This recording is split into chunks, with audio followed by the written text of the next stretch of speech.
எல்லாருக்கும் வணக்கம். செம்ம ஹாப்பியாக இருக்குங்க. ட்விட்டரில் ஒருத்தரும் கதறிட்டு இருக்கிறதெல்லாம் பார்க்கும்போது பார்க்கவே அவ்வளோ சந்தோஷமாக இருக்குது. ஏன் தோற்றோம் அப்படின்னு ஒருத்தரும் இன்வெஸ்டிகேட் பண்ணிருக்கான். நான் சொல்கிறேன் ஏன் தோற்றிங்கன்னு.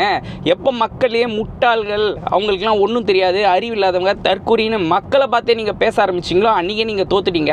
அதுக்கப்புறம் இந்த எலெக்ஷனில் யார் தெரியுமா செத்த போனதுக்கு சமானம்? இந்த மீடியா தான். ஆல்மோஸ்ட் 99% ஆஃப் மீடியாஸ் ஒரு கட்சிக்கு வேலை போயிட்டீங்க. அதனால் அவங்களுக்கான ஊதுக்குரலாகவே மாறிட்டீங்க. நல்லது எது கெட்டது எதுன்னு சொல்கிற இடத்துல தான் மீடியா இருக்குது. இந்தியாவோட மெயின் பில்லர், டெமோக்ரஸிக்கான மெயின் பில்லர் மீடியா. ஆனால் அது ரொம்ப கேவலமாக போயிடுச்சு.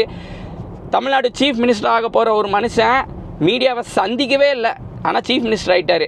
பார்த்துக்கோங்க உங்கள் நிலமெல்லாம் என்னென்னு. அது போக நீங்கள் இப்படியே பேசிட்டுருங்க. அடுத்த 5 வருஷத்துக்கு அப்புறம் 5 ஃப்ரெஷர் அணில் பேட்ச் ஒன்று உருவாக போகுது. இப்படியே பேசி ஜென்ரேஷன் லேட் க்ரியேட் பண்ணுங்கள். 2031 விஜய் தான் சிஎம்மாக இருப்பார்.